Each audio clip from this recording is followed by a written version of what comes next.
औज़ुबिल्लाहिमिनश्शैतानिर्रजीम बिस्मिल्लाहिर्रहमानिर्रहीम अस्सलामु अलैकुम वरहमतुल्लाहि वबरकातुहू। सूरह रूम है मेरे सामने और सूरह रूम की आयत नंबर 11 है, पारा नंबर 21 है और रुकू नंबर 5 शुरू हो रहा है। आयत नंबर 10 में अल्लाह तबारक व तआला ने फरमाया कि बुरों को आखिरत का अंजाम बुरा ही दिया जाएगा। बुरों का अंजाम आखिरत में बुरा ही होगा। बुरे अमाल का अंजाम आखिरत में बुरा ही हिसाब दिया जाएगा। और फिर बुरों की तारीफ़ करते हुए अल्लाह तबारक व तआला ने फरमाया कि बुरे वो लोग हैं जिन्होंने अल्लाह तबारक व तआला की आयत को जुटलाया और दुनिया में वो इस ईमान लाने वालों को और अल्लाह तबारक व तआला की आयत को कबूल करने वालों का मजाक उड़ाते थे। यहाँ आयत नंबर 11 में फरमाया कि अल्लाह तबारक व तआला ने अपना दलील नकली बयान करते हुए अपना तारफ़ फरमाया कि अल्लाहु यब्दुल हल्क।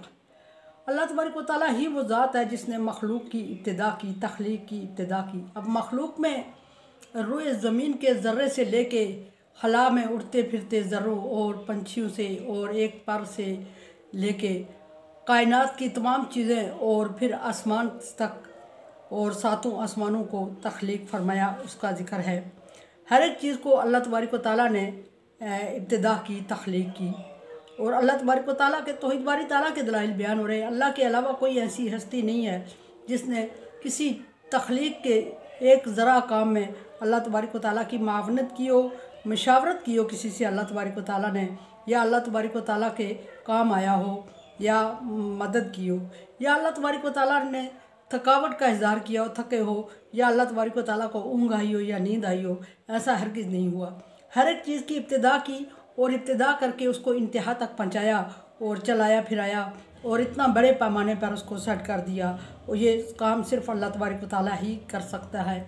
अल्लाह के अलावा कोई और इस काम को सरअंजाम नहीं दे सकता। फिर फरमाया कि सुम्मा युईदुहु, फिर अल्लाह ही वो ज़ात है जो इसको लौटाएगी।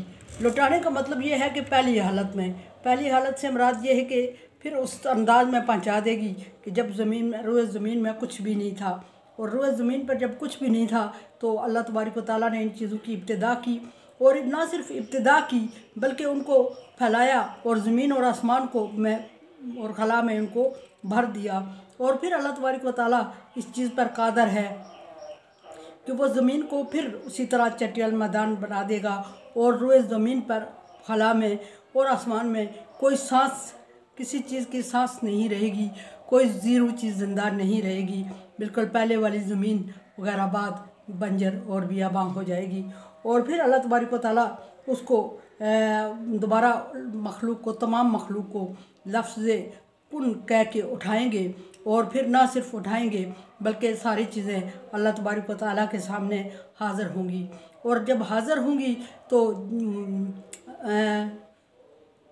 जिन और इंस को अल्लाह तबारक व तआला के सामने अपने अमाल के लिए जवाबदेही करना पड़ेगी।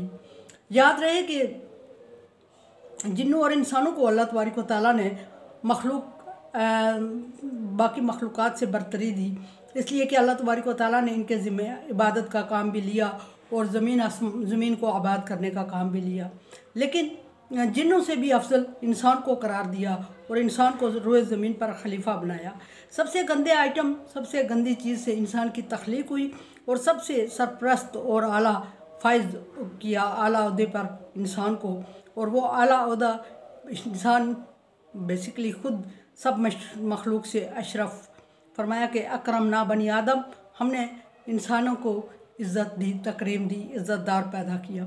इंसानों से मुराद या मुस्लिम या कोई ख़ास मज़हब से ताल्लुक़ रखने वालों को ज़िक्र नहीं फरमाया, बल्कि तमाम इंसानियत को अल्लाह तबारक व तआला ने अशरफुल मखलूक फरमाया। और जिन्नों से पर भी फजीलत दी, फ़रिश्तों पर भी फजीलत दी।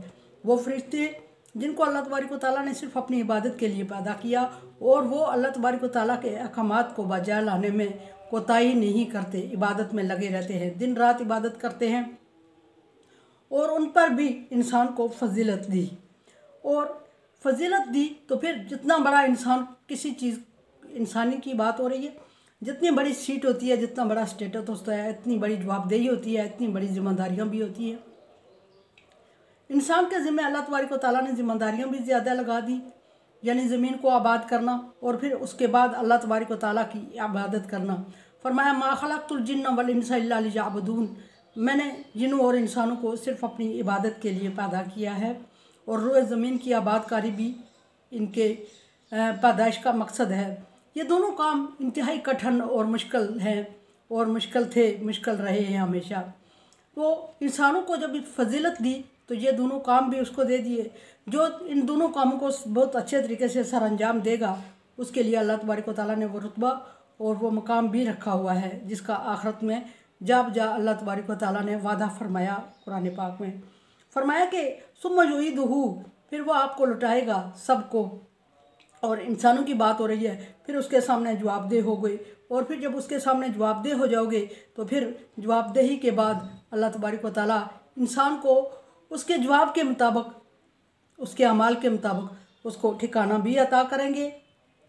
जिसके अमाल अच्छे होंगे उसको बहुत अच्छा ठिकाना अता किया जाएगा, जिसके बुरे होंगे उसको बुरा ठिकाना।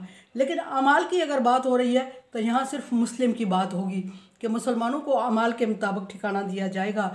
बाकी जो इंसान हैं जिन्होंने जो ईमान नहीं लाए, जो कुफर करते रहे, तकज़ीब करते रहे, मुनकिर है, यहूदी है, ईसाई जो भी है, उनके अमाल का वज़न नहीं किया जाएगा। उनके लिए अल्लाह तबारक व तआला ने जहन्नम की वार्निंग दे दी। वो सारे काफिरीन और काज़िबीन में आएंगे।